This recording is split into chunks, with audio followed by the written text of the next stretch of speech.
तो सभी प्यारे छात्रों का एक बार फिर से स्वागत है और अध्याय 3 में आगे बढ़ते हुए अब हम करेंगे प्रश्नावली 3.1 का प्रश्न क्रमांक 1 का पहला क्वेश्चन।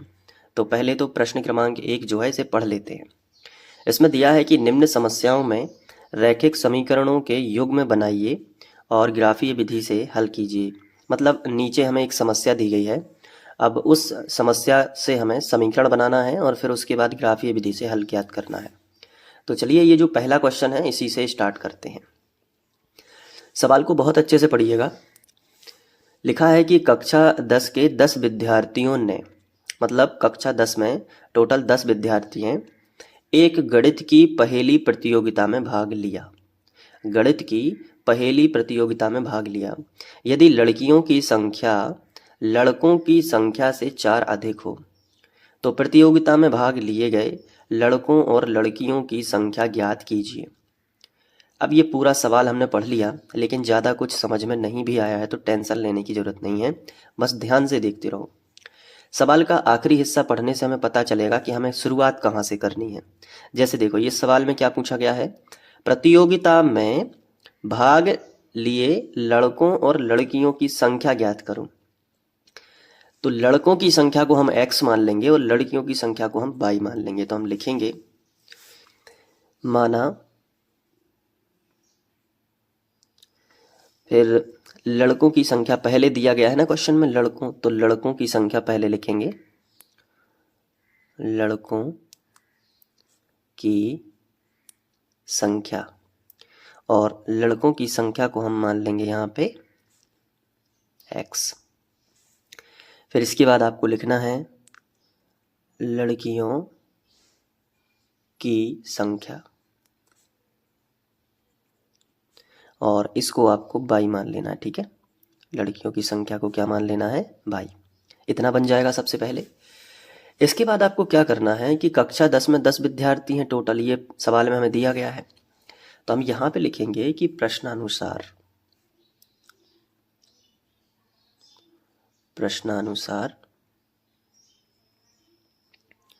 हमें दिया गया है कि कक्षा 10 में 10 विद्यार्थी हैं, मतलब टोटल 10 ही हैं। इसका मतलब है लड़का और लड़कियां दोनों मिला के 10 हो रहे हैं। तो फर्स्ट शर्त हम यहाँ पे हेडिंग डालेंगे, फर्स्ट शर्त से लड़कों की संख्या यानी कि x और लड़कियों की संख्या यानी y, दोनों को मिला के ही 10 होंगे ना, क्योंकि टोटल कक्षा 10 में 10 विद्यार्थी हैं। इसको हम समीकरण 1 बना देंगे। ठीक है, समझ में आ गया। इसके बाद इन्होंने कहा है कि यदि लड़कियों की संख्या लड़कों की संख्या से 4 अधिक हो। किसकी संख्या, लड़कियों की संख्या। लड़कियों की संख्या को क्या माना है, y। तो दूसरी शर्त जो सवाल में दी गई है, तो हेडिंग डालेंगे सेकंड शर्त से। जो दूसरी शर्त दी गई है उसमें लिखा है कि जो लड़कियों की संख्या है यानी y बराबर लड़कों की संख्या यानी x से 4 अधिक है, अधिक मतलब +4 हो जाएगी। ये बनेगा समीकरण नंबर 2। ठीक है, तो ये तो हमने यहाँ पे जो समस्या दी गई थी ना, इससे हमने रैखिक समीकरण बना लिए। अब क्या करोगे, अब आपको क्या करना है यहाँ पे कि जो भी रैखिक समीकरण बने हैं उनका ग्राफ खींच लेंगे। तो नीचे लिखेंगे ग्राफ खींचने पर, ग्राफ खींचने पर। ठीक है, तो चलिए ग्राफ खींच लेते हैं।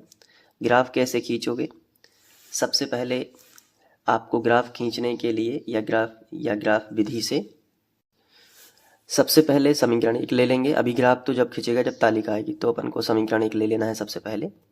तो समीकरण 1 से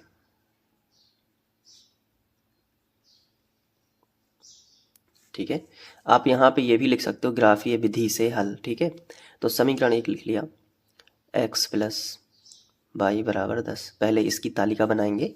कैसे बनती है तालिका, मैंने आपको पिछले वीडियो लेक्चर में समझाया भी था कि आपको क्या करना है, x का मान रखना है और y का मान मिलता जाएगा।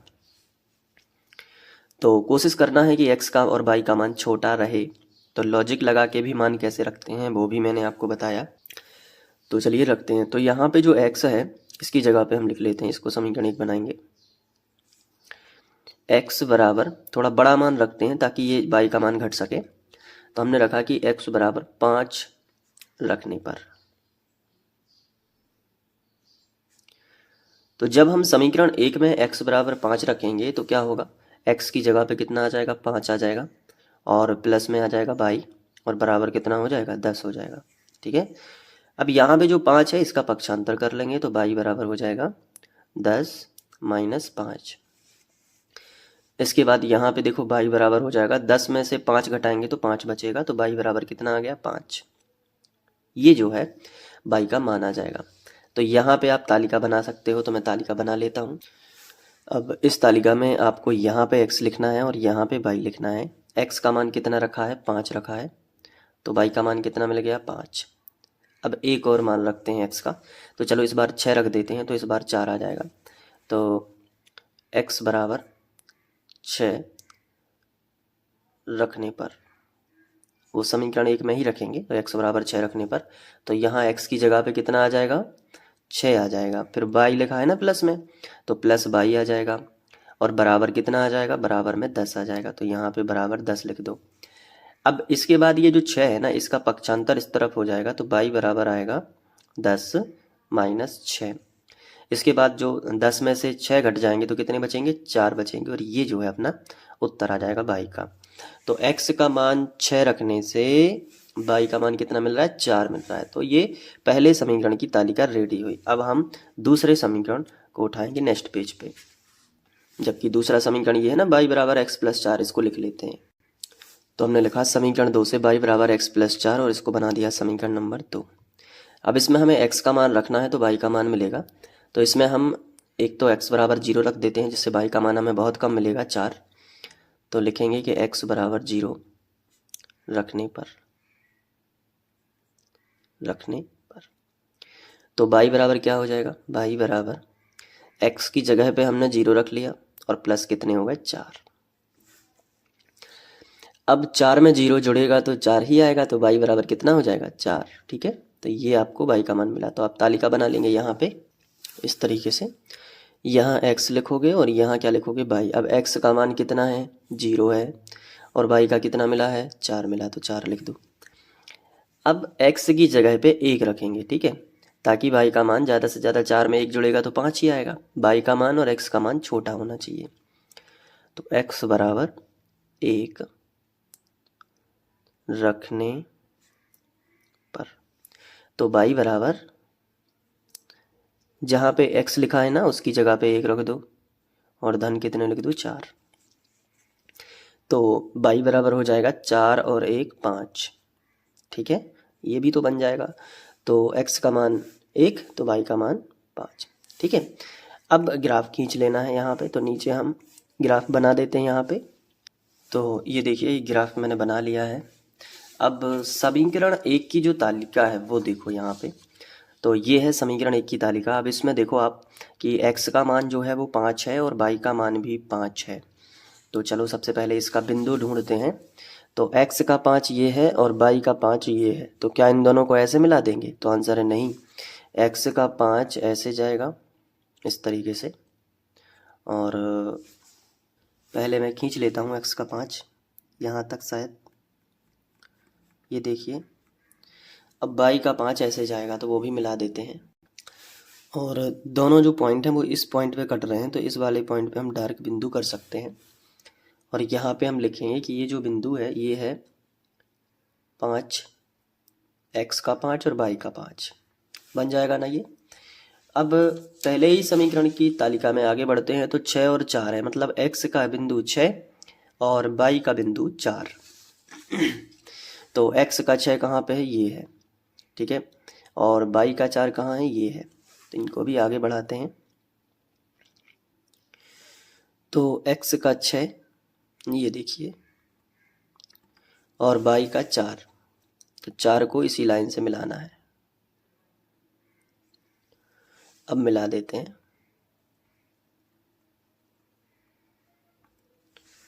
तो ये जो पॉइंट है इसको हम लिखेंगे x का 6 और बाई का 4।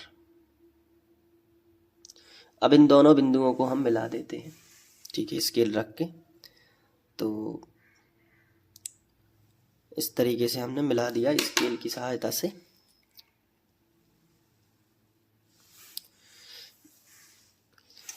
इसके बाद अब हम क्या करेंगे कि इस पे जो है तीर बना देंगे इस तरीके से, यहाँ पे P और यहाँ पे Q।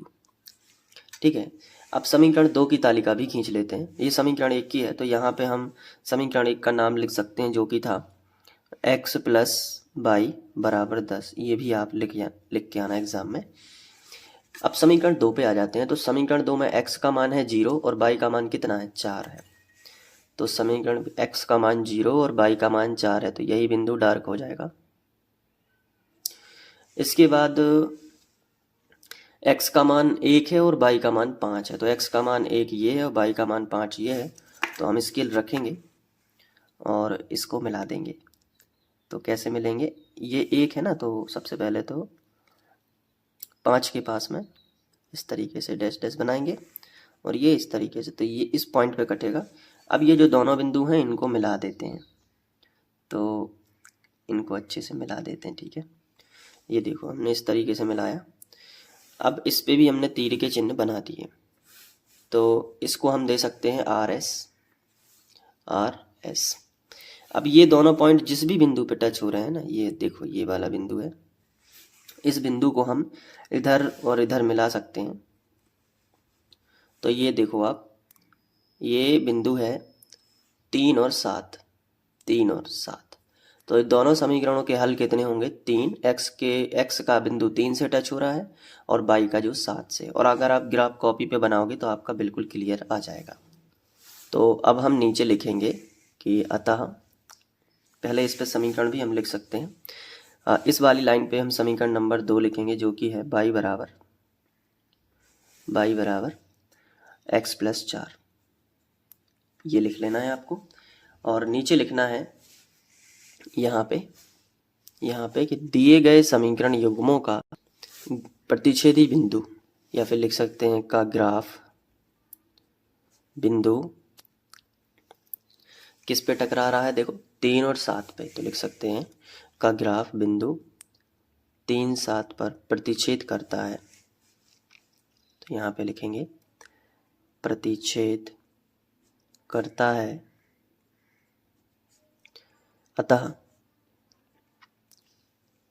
अतः लड़कों की संख्या